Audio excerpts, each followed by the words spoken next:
মানবাধিকার রক্ষায় বিশেষ ভূমিকা রাখছে জাতিসংঘে নিয়োজিত বাংলাদেশের শান্তিরক্ষী বাহিনী। যুদ্ধবিধ্বস্ত ও দুর্যোগপূর্ণ এলাকায় জীবন দিয়ে দায়িত্ব পালনের কারণে বিশ্বব্যাপী সুনাম অর্জন করেছে এদেশের শান্তি সেনা।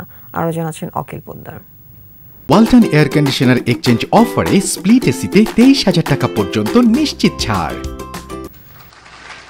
25শে সেপ্টেম্বর 1974 জাতিসংঘে বাংলায় ভাষণ দিয়ে জাতির জনক শেখ মুজিবুর রহমান বাংলাদেশকে শান্তি সম্প্রীতির দেশ হিসেবে পরিচয় করিয়ে দেন। শান্তি প্রতিষ্ঠা অক্ষুণ্ণ রাখার প্রতি প্রচেষ্টায় আমাদের সমর্থন অব্যাহত থাকবে।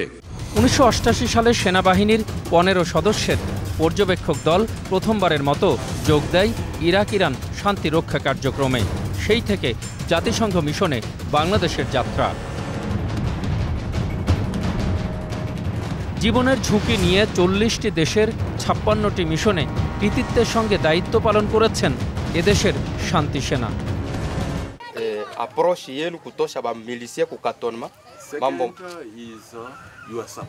আমরা 34 বছরে 1,88,000-এর মতো আমরা পিসকিপিং ফোর্সেস পাঠিয়েছি এবং এর মধ্যে প্রায় 168 জন কিন্তু আমরা they have sacrifice to the highest, মানে মৃত্যু শহীদ বরণ করেছেন এবং এই প্রায় 247 জন ইনজুর্ড হয়েছে।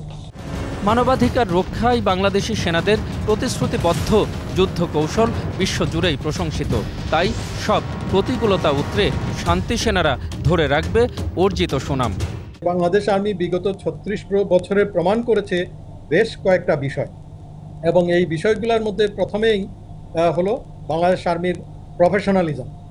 এর মধ্যে আছে অর্গানাইজেশনাল যে এফেক্টিভনেস যেটা আছে, আমাদের যে চেইন অফ কমান্ড এইগুলো আছে, এইটাকে তারা প্রমাণ করেছে। বাংলাদেশ আর্মি প্রমাণ করেছে, বাংলাদেশ আর্ম ফোর্সেস প্রমাণ করেছে যে তারা হার্ড ওয়ার্কিং, ডেডিকেটেড, কমিটেড।